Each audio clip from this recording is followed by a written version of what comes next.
Welcome to the Zorawar classes. आप सभी का स्वागत है रीजनिंग क्लास में एक बार फिर से। और आज हम रीजनिंग के 20 क्वेश्चन की प्रैक्टिस करेंगे जो कि डीएसएसबी पीआरटी के प्रीवियस ईयर क्वेश्चन है। और ये जो 20 क्वेश्चन आए थे हमारे 10 नवंबर 2018 को इवनिंग शिफ्ट में। तो पहले क्वेश्चन पे आते हैं। क्वेश्चन नंबर 1, नित्याज कॉलेज बस is facing north when it reaches her college. जब नित्या की कॉलेज बस उसके कॉलेज पहुंचती है तो उसका जो फेस है वो उत्तर की तरफ होता है। आफ्टर स्टार्टिंग फ्रॉम नित्याज हाउस, जो नित्या के हाउस से चलने के बाद इट टर्न्स राइट 2 बार, ठीक है, twice, and then left before reaching the college, और कॉलेज पहुंचने से पहले एक बार लेफ्ट टर्न करती है। What direction was the bus facing when it left the bus stop in front of Nitya's house.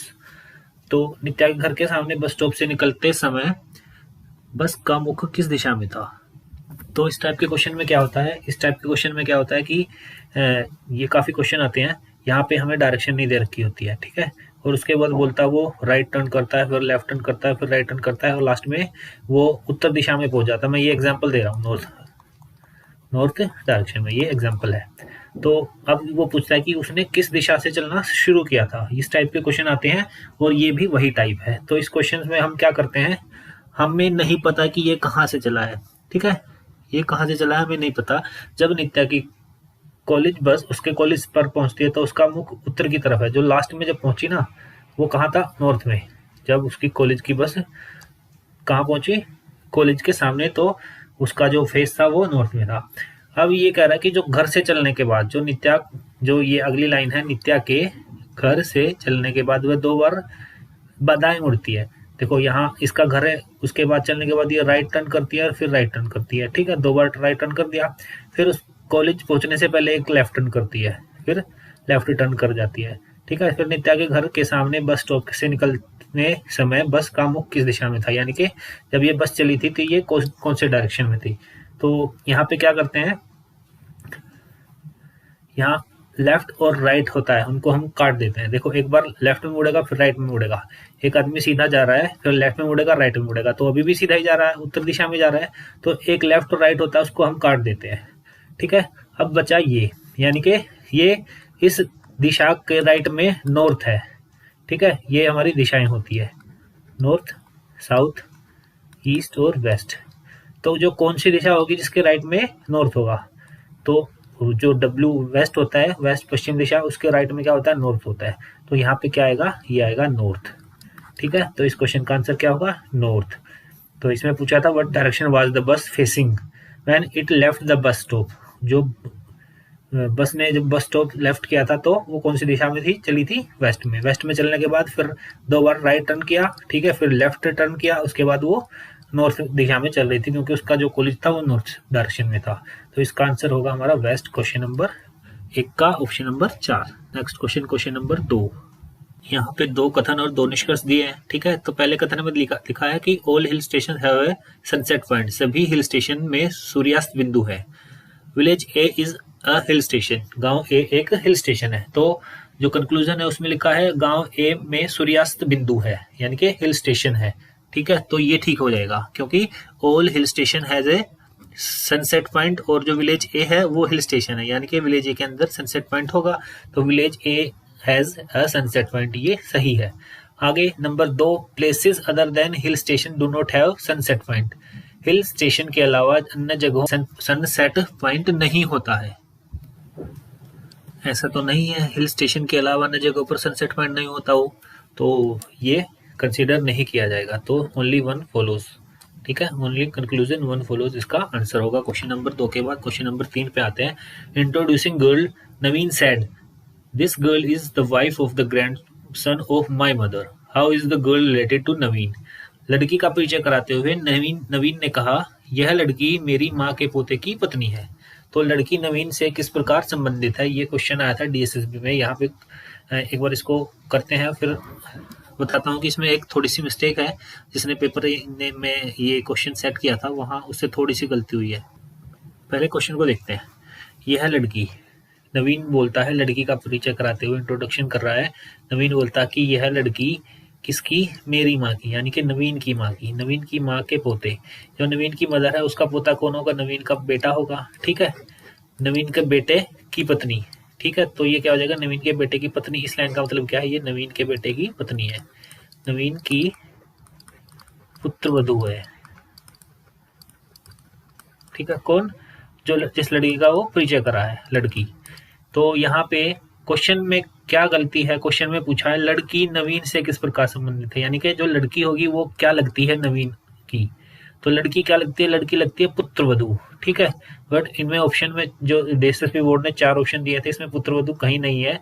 तो यहाँ पे उसको ये लैंग्वेज देनी थी कि नवीन लड़की का क्या लगता है, तो यहाँ पे वो नवीन जो लड़की का लगेगा ससुर। तो इसके हिसाब से क्वेश्चन नंबर 3 का एक ऑप्शन हम लगाएंगे। थोड़ी सी जो पेपर सेट किया उसने ये गलती कर दी कि नवीन की जगह लड़की लिख दिया, लड़की की जगह उसने नवीन लिख दिया। ठीक है, तो नेक्स्ट क्वेश्चन पे आते हैं। क्वेश्चन नंबर 4 में 4 छात्र एक बेंच पर बैठे हैं। स्वाति ऋतु के बाईं ओर है, मोनिका ऋतु के दाईं ओर है, राघवी ऋतु और मोनिका के बीच में है। तो बाएं से दूसरा बताना है, कितने हैं, 4 हैं।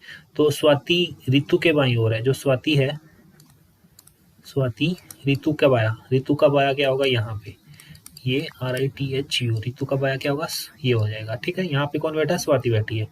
मोनिका ऋतु के दाएं बैठी है, जो मोनिका है वो ऋतु के दाएं बैठी है। यहाँ पे जो राइट साइड में यहाँ कौन बैठा है, मोनिका बैठी हुई है। ठीक है, तो आगे है राघवी ऋतु और मोनिका के बीच में, जो राघवी है वो ऋतु और मोनिका के बीच में है, दोनों के बीच में। यहाँ पे देखो, यहाँ पे लिखा था राइट बैठी है, राइट, पर राइट इमीडिएट राइट नहीं लिखा था, राइट लिखा था। तो ये कहीं पे भी बैठ सकती है राइट में, इनके बीच में भी कोई आ सकता है। तो राघवी ऋतु और मोनिका के बीच में है, तो यहाँ पे कौन आएगा, राघवी आ जाएगी, राघवी। ठीक है, ये 4 हो गए। इसमें पूछा है बाएं से, लेफ्ट से दूसरा कौन होगा, जो लेफ्ट से दूसरा होगा वो कौन होगा, राघवी होगी। ये इसका आंसर होगा पहला option. Next question, question number 5, select the option that is related to third number in the same way as the second number is related to the first number. ठीक है, तो यहाँ पे जैसे 12 72 से रिलेटेड है, तो 16 किससे होगा, ये हमें देखना है। तो यहाँ पे क्या करा है इस क्वेश्चन में, ये 12 का स्क्वायर कर दिया। 12 का स्क्वायर क्या होता है, 144, और 144 को 2 से डिवाइड कर दिया तो 72 आ जाएगा। तो ऐसे ही 16 का स्क्वायर क्या होता है, 256, और 256 को 2 से डिवाइड करते हैं तो 128 होता है, जो कि ऑप्शन 4 में दिया गया है। नेक्स्ट क्वेश्चन, क्वेश्चन नंबर 6 है मिसिंग नंबर से। हमें बताना है इसमें मिसिंग नंबर क्या है। तो यहाँ 9, 7, 12 ये कॉलम वाइज चलते हैं और रो वाइज चलते हैं। तो इस क्वेश्चन में क्या दिया हो, कॉलम के हिसाब से बनेंगे। यहाँ 9, 7, 12 और 274 बनता है। तो एक बार हम इनका स्क्वायर करके देख लेते हैं। जो 9 का स्क्वायर होता है 81, 7 का 49 और 12 का 144, ये क्या 274 आ रहा है। तो यहाँ पे 1 और 10, 10 और 4 14, 1 हासिल, 8 और 1 9, 9 और 4 13, 13 और 4 17, फिर से 1 कैरी करेंगे, 1 और 1 2, यानी कि 274 आ रहा है। एक बार इसको ट्राई कर लेते हैं तो हमारा कंफर्म हो जाएगा कि हम ठीक चल रहे हैं। तो 100 का 10 का 100 हो जाएगा, 16 का 256 और 12 का 144, ये होना चाहिए 500 के बराबर। तो ये 6 और 4 10, 5 और 4 9 और 1 10, 2 और 2 4 और 1 5, यानी कि 500। तो हम सही चल रहे हैं। तो यहाँ पे क्या करें, 14 का स्क्वायर, 15 का स्क्वायर और ये इसका स्क्वायर करके ये 1321 आना चाहिए। तो 14 का स्क्वायर 196 होता है, 15 का 225 होता है। तीसरा स्क्वायर हमें निकालना है, मतलब तीसरी जो डिजिट्स है जिसका हम स्क्वायर करेंगे वो हमें निकालना है। तो पहले हम इनको जोड़ ले और इसमें से घटा दे तो वो स्क्वायर निकल जाएगा। तो उसका अंडर रूट करेंगे तो हमारी ये संख्या निकल जाएगी। ठीक है, तो इनको पहले ऐड करते हैं। ऐड करेंगे तो क्या होगा, 5 और 6 11, 11 और 1 2, ठीक है, और 1 कैरी हो जाएगा। तो यहाँ पे 3 और 1 421 आएगा। यहाँ ये आ गया। 14 का स्क्वायर 196 और 15 का स्क्वायर 225 का स्क्वायर का इन दोनों के स्क्वायर कर दिया और उनको जोड़ करके 421 आ गया। ठीक है, अब इस 421 को हम 1321 में से माइनस कर दें तो यहाँ पे जो स्क्वायर आना है वो आ जाएगा। अब इसको करते हैं 1321 में से 421 माइनस करते हैं तो ये आएगा हमारा 900। ठीक है, यहाँ पे जैसे 14 का 196 आया था, 15 का 225 है, तो यहाँ पे क्या है 900 आया। और 900 किसका स्क्वायर होता है, 30 का स्क्वायर होता है, जो कि ऑप्शन 3 में गिवन हमें है। नेक्स्ट क्वेश्चन, क्वेश्चन नंबर 7 पे आते हैं। क्वेश्चन नंबर 7 में दिया है अगर E 5 है, H 8 है, H T 29 है। ठीक है, तो ये अल्फाबेट्स के क्या दिए हुए हैं, नंबरिंग दी हुई है। E 5वें नंबर पे आता है इंग्लिश अल्फाबेट में, H 18 पे 8 पे आता है और H T 29 पे हो जाता है। एक बार देख लेते हैं। H A T, H का मतलब 8, 1 और T का मतलब 20, तो ये टोटल हो जाएगा हमारा 29। तो हमें पेपर का बताना है। तो पेपर में क्या है, पी की वैल्यू क्या होती है 16 जमा 1 जमा 16 जमा 5 और जमा 18। तो ये 16 और 16 32 और 1 33, तो ये हो जाएगा 33 और 5 38। 38 में 18 जोड़ने हैं, 38 में 18 जोड़ेंगे तो क्या आता है 56 आता है, जो कि हमारा ऑप्शन नंबर 4 दिया हुआ है। ठीक है, आसान क्वेश्चन था। क्वेश्चन नंबर 7 के बाद question number 8। In the following question, choose the Venn diagram which best illustrates the relationship among three given items. निम्नलिखित प्रश्न में वैन आरेख का चयन करें जो दिए गए 3 मदों के बीच संबंध को सर्वोत्तम रूप से दर्शाता है। हाउस, किचन और बेडरूम, घर, रसोई और शयन कक्ष। ठीक है, तो यहाँ पे 4 ऑप्शन हैं। तो घर के अंदर रसोई भी होती है और सोने का बेडरूम भी होता है, तो ये ऑप्शन जो सेकंड होगा वो बिल्कुल बेस्ट है इसके लिए। ठीक है, नेक्स्ट क्वेश्चन, क्वेश्चन नंबर 9 पे आते हैं। Arya is 8 rank ahead of Surya who is rank 26 in a class of 42। 42 की कक्षा में जो आर्या है वो 26वें स्थान पर रहने वाले सूर्य से 8 रैंक आगे है। What is Arya's rank from the last, Arya का रैंक अंतिम से क्या है। 42 बच्चे हैं एक लाइन में। ठीक है, तो जो सूर्या है वो लेफ्ट से कितने नंबर पे है 26 नंबर पे है, ये सूर्या लेफ्ट से 26 नंबर पे है, और जो आर्य है वो 8 नंबर पहले है। ठीक है, यहाँ पे 8 नंबर पहले का मतलब यहाँ 18 नंबर पे होगा वो, और ये कौन हो जाएगा हमारा आर्या। ठीक है, अब टोटल बच्चे इस लाइन में इस क्लास में 42 हैं, तो ये 18 नंबर पे है, तो 42 पे पहुंचने के लिए यहाँ इससे आगे कितने बच्चे और होंगे, हमें यही बताना है। जो आर्या का जो लास्ट से जो रैंक है वो बताना है, यानी कि पीछे से उसका रैंक कितना है। तो यहाँ 18 से पहले ये कितने बच्चे और होंगे यहाँ पे 42 पे पूरे होने के लिए। तो 42 में से 18 माइनस कर देते हैं। ठीक है, 42 में से 18 माइनस कर देते हैं, तो ये 4 हो जाएगा, ये 3 में से ये 24, यानी कि इससे पहले जो बच्चे हैं वो कितने बच्चे हैं 24 है।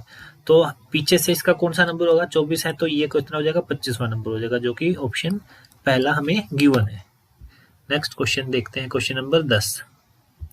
Find the odd one out, aroma, fragrance, smell और फील। तो यहाँ तो ये सूंघने का काम होता है, सूंघने का, या भी सूंघने का काम होता है। फील का मतलब क्या है, कुछ नहीं, ये आंसर हो जाएगा इसका। Next question, question number 11। Find the most appropriate alternative for the following. A disease always has, एक बीमारी always has nurse, cure, medicine और क्यूज। ठीक है, नर्स, क्योर, मेडिसिन और क्यूज। तो इसमें नर्स क्यूज इसका सही आंसर होगा, किसी भी बीमारी का कोई ना कोई कारण होता है, रीजन होता है। Next question, question number 12। Which term of the series 5, 10, 20, 40, 80 आगे भी चल रही है इज 2560। ठीक है, तो हमें ये बतानी है। तो ये एक प्रकार की क्या है, एक ज्योमेट्रिक प्रोग्रेशन है, जीपी हमें दिया हुआ है। तो इसमें एक जीपी का एक फॉर्मूला होता है। जीपी का वैसे तो इसको ऑप्शन हमें दे रखे हैं 11, 10, 8, 9, मैनुअली भी कर सकते हैं और इसको फॉर्मूले से भी कर सकते हैं। तो फॉर्मूला क्या है, फॉर्मूला होता है a into r raise to the power n-1 is equal to जो हमारा नंबर होता है वो होता है। ठीक है, यानी कि यहाँ पे 2560 जो दिया गिवन आ रखा है वो है। तो यहाँ पे a क्या होता है, a होती है फर्स्ट टर्म, फर्स्ट टर्म का मतलब जो पहली, यानी कि यहाँ पे 5 दिया हुआ है। ठीक है, और जो आर क्या होता है, यहाँ पे a होगी हमारी 5। ठीक है, आर कैसे निकालते हैं, आर होती है last term upon previous term, previous. ठीक है, लास्ट टर्म प्रीवियस टर्म, मतलब अगर इन दोनों को देखता हूँ तो ये लास्ट है और ये प्रीवियस है, तो इनको 10/5 करता हूँ तो क्या आता है 2 आता है। अगर मैं इन दोनों को देखता हूँ, इन दोनों के कंपेरिजन में लास्ट वाली 20 है और ये क्या है 10 है, तभी भी 2 आता है। ये क्या है कॉमन रेशियो आता है, इसमें भी 2 ही आएगा, इसमें भी 2 ही आएगा, तो सभी में 2 आता है। यानी कि यहाँ पे आर है, आर की वैल्यू क्या हो जाएगी 2 हो जाएगी। तो यहाँ पे आर की वैल्यू 2, यहाँ n की पावर ये 2 की power n-1 is equal to 2560। अब इसको काट लेते हैं 5 को यहाँ से, तो 5 बचे 25, 5 एकम 5, 5 दूनी 10, तो 2 की power n-1 is equal to 500 जाएगी। ठीक है, 512 हो जाएगी। अब यहाँ पे 512 क्या होता है, 512 होता है 2 की पावर 9, यानी कि यहाँ पे मैं इसको लिख सकता हूँ 2 की पावर n-1 इजकल टू 2 की पावर 9। और आपने मैथ्स में पढ़ा होगा जहाँ पे बेस सेम होते हैं, बीच में बराबर का निशान होता है, तो जो पावर्स होती है वो भी सेम हो जाते हैं, ठीक है ना, बराबर हो जाती है। n-1 इजकल टू यहाँ पे 9 हो जाएगा। तो यहाँ से हम n की वैल्यू क्या आ जाएंगे, 1 को इस तरफ ले जाएंगे, 9 में एक ऐड हो जाएगा तो ये हो जाएगा 10। यहाँ पे जो आंसर होगा वो आ जाएगा हमारा 10, यानी कि हमें n ही निकालना था 10। इस क्वेश्चन को मैनुअली भी कर सकते हैं, ठीक है। मैनुअली कैसे करेंगे, इस क्वेश्चन को मैनुअली भी कर सकते हैं। मैनुअली कैसे करेंगे, ये देखो 5 का डबल हो रहा है 10, 10 का डबल 20, 20 का 40, 40 का 80, 80 का डबल क्या हो जाएगा 160, 160 के बाद 320, 320 के बाद 640, 640 के बाद ये हो जाएगा 64 का, ये हो जाएगा 1280, 1280 के बाद ये हो जाएगा, इसका डबल करते हैं तो ये 16, 2 2 4 1 5 और 1 1 2, ये यही आ जाएगी, ठीक है। तो ये बताने की कौन सी टर्म थी, तो ये फर्स्ट, सेकंड, 3 4 5 6 7 8 9 और ये हो जाएगी 10। तो इस क्वेश्चन को ऐसे भी हम निकाल सकते हैं, जो इसका उत्तर 10 हो जाएगा। नेक्स्ट क्वेश्चन, क्वेश्चन नंबर 13 पे आते हैं। You are given a question and 2 statement, एक क्वेश्चन दिया और 2 स्टेटमेंट दे रखी है। तो क्वेश्चन क्या दिया हुआ है, on which date of month was Harish born in February 2000, फरवरी 2000 में हरीश का जन्म किस महीने की तारीख में हुआ था। तो यहाँ पे 2 स्टेटमेंट है, पहली स्टेटमेंट पढ़ते हैं। हमें ये बताना है कि हरीश है उसका फरवरी 2000 में किस महीने की तारीख को उसका जन्म हुआ था। तो 2 स्टेटमेंट से किस स्टेटमेंट से हमें की हेल्प से हमें ये पता लगता है, देखते हैं। हरीश का जन्म महीने की सम तिथि को हुआ था, यानी कि इवन नंबर, इवन डेट थी, यानी कि 2 4 6 8 ऐसे, ठीक है। अब नेक्स्ट, यहाँ से तो नहीं पता लगता क्योंकि इसमें तो बहुत सारी गिनती हो जाती हैं, 15 के आसपास, ठीक है। तो सेकंड में देखते हैं, हरीश की जन्मतिथि एक अभाज्य संख्या है। यहाँ पे ये बड़ी अच्छी चीज दे रखी है, अभाज्य प्राइम नंबर। देखो सिर्फ 2 ही एक ऐसा प्राइम नंबर है जो इवन नंबर होता है, इसके अलावा कोई भी इवन नंबर प्राइम नंबर नहीं होता। तो यहाँ पे एक यूनिक चीज दी है, तो इससे हमें पता लग जाता है कि जो इस क्वेश्चन का जो इसका जन्म है वो 2 तारीख को हुआ था, ठीक है। तो यहाँ दोनों जो स्टेटमेंट्स हैं उनकी हेल्प लेनी पड़ेगी, ठीक है, क्योंकि अभाज्य संख्याएं भी बहुत सारी होती हैं और सम संख्याएं भी बहुत सारी होती हैं, बट दोनों को अगर हम मिला लेते हैं तो उनकी हेल्प से हम तब पता लगा सकते हैं कि उसका जन्म कब हुआ था। तो इस क्वेश्चन का आंसर होगा, प्रश्न का उत्तर देने के लिए कथन 1 और 2 दोनों में डाटा एक साथ आवश्यक है, दोनों ही जरूरी है इस क्वेश्चन का उत्तर बताने के लिए। Next question, question number 14।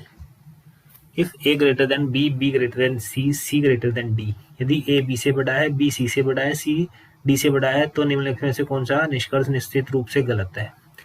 देखो ए बी से बड़ा है, बी सी से, सी डी से, तो ए डी से भी बड़ा होगा, ये ठीक है। ए सी से बड़ा होगा, ये ए सी से भी बड़ा होगा, क्योंकि ये ए बी से बड़ा है और बी सी से बड़ा है, ठीक है। तो डी ए से बड़ा है, नहीं, ये डी ए से बड़ा नहीं होगा, क्योंकि जो डी है वो ए से छोटा होगा। ए बी से बड़ा है, बी सी से और सी डी से, तो ए डी से बड़ा होगा।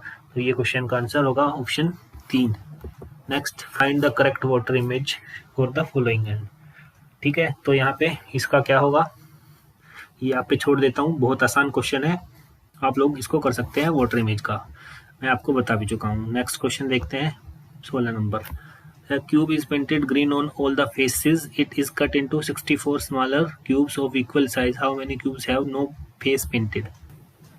यहाँ पे क्या है, एक क्यूब है और उसको 64 स्मॉल क्यूब्स में कट किया जाता है। तो जो हमारे क्यूब्स बनेंगे वो किसके, 4x4x4 के बनेंगे, ठीक है। ये क्यूब होता है, ठीक है, 4 चौक 16, 16 के चौक 64 होता है, ठीक है। तो ये 4x4x4 का होगा, यानी कि हमारा जो n है, n की वैल्यू हमारी हो जाएगी 4, ठीक है। एक साइड 4, दूसरी साइड भी 4, तीसरी साइड भी 4, ठीक है। अब यहाँ पे एक फॉर्मूला होता है, जब हमें निकालना है कि कोई क्यूब है और उसको कट किया जाता है और हमें ये बताना है कि उसका कोई भी फेस रंगा हुआ ना हो, ठीक है। तो इसमें क्या करते हैं, यहाँ पे n-2 और उसका क्यूब कर देते हैं। तो यहाँ पे n की वैल्यू कितनी आई हमारी, 4। मान लिया यहाँ 64 ना होकर के 216 होता, तो यहाँ पे क्या होता है, 216 6 गुना 6 गुना 6, यहाँ पे n की वैल्यू क्या आती है हमारी, 6 आती। या 125 होता तो 125 में n की वैल्यू क्या आती, 5 गुना 5 गुना 5। अगर हमें बताना है कि कोई भी फेस रंगा हुआ नहीं है, तो क्या फॉर्मूला लगाएंगे, n-2 की पावर 3। इस क्वेश्चन के हिसाब से n की वैल्यू 4 आई है, तो यहाँ पे पुट करते हैं 4 माइनस 2 और इसकी पावर 3, तो ये क्या हो जाएगा 2 की पावर 3 जो कि होती है 8। इस क्वेश्चन का आंसर हो जाएगा 8। ये भी बता देता हूँ, जैसे हमारे 6 आया था 216 वाले केस में, तो यहाँ पे क्या करेंगे 6 माइनस 2 और उसकी पावर 3। 6 माइनस 2 क्या होता है 4, 4 के हिसाब से अगर उसका क्यूब कर देते तो 64 इसका आंसर होता। अगर ये 125 होता है तो 125 में n की वैल्यू 5 थी, तो 5 माइनस 2 की पावर 3, 5 माइनस 2 की पावर 3 क्या होती है 3, 5 में से 2 घटाएंगे 3 और 3 की पावर 3 क्या होती है 27। तो इस क्वेश्चन का आंसर होता है 27 और हमारा जो आंसर निकला वो निकला है 8, ये वाला। ठीक है, option 1। Next question, question number 17। Choose the correct alternative for the following, skeleton, bone और नर्व। देखो ये एक ही पार्ट है सारे, एक ही चीज है, एक ही चीज को डिनोट करते हैं। ठीक है ना, स्केलेटन है, बोन है, नर्व है, ये हमारी जो बॉडी है, बॉडी से ही रिलेटेड है सारी की सारी चीजें। अब ये देखना है कि कौन सा बेस्ट इस पे जो है सूट करता है।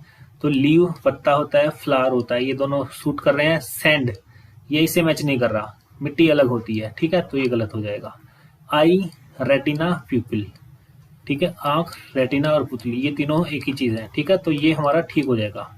आगे भी देख लेते हैं, शुगर हो जाएगा, चीनी, दूध हो जाएगा, ड्रिंक पीना हो जाएगा। पीना अलग हो जाता है। ठीक है, यहाँ पे स्नो बर्फ है, क्लाउड है, बादल है, विंड है, तो ये भी अलग हो जाएगा, स्नो अलग हो जाएगी। तो इसका आंसर सही होगा option 2।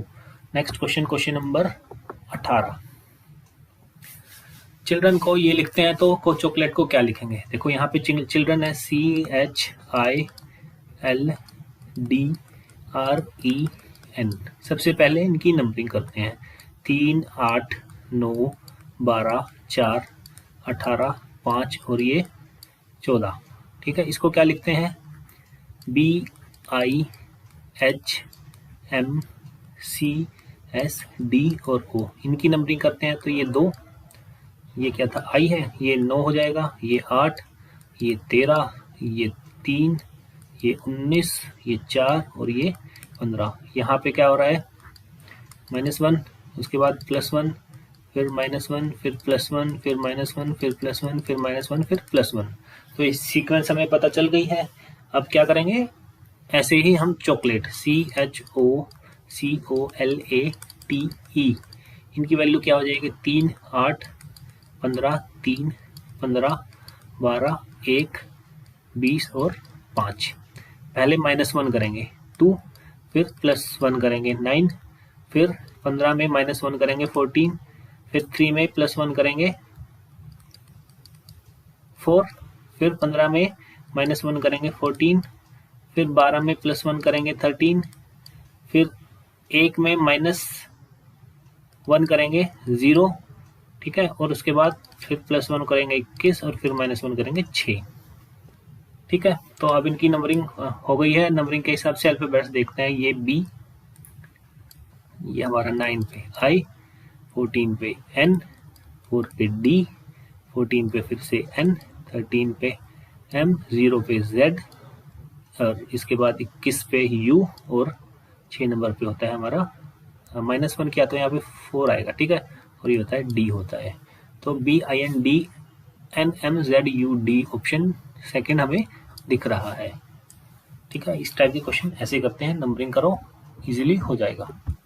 19, 2 train tickets from X to Y and 3 tickets from X to Z cost 77 rupees, but 3 tickets from city X to Y and 2 tickets from X to Z cost 73 rupees.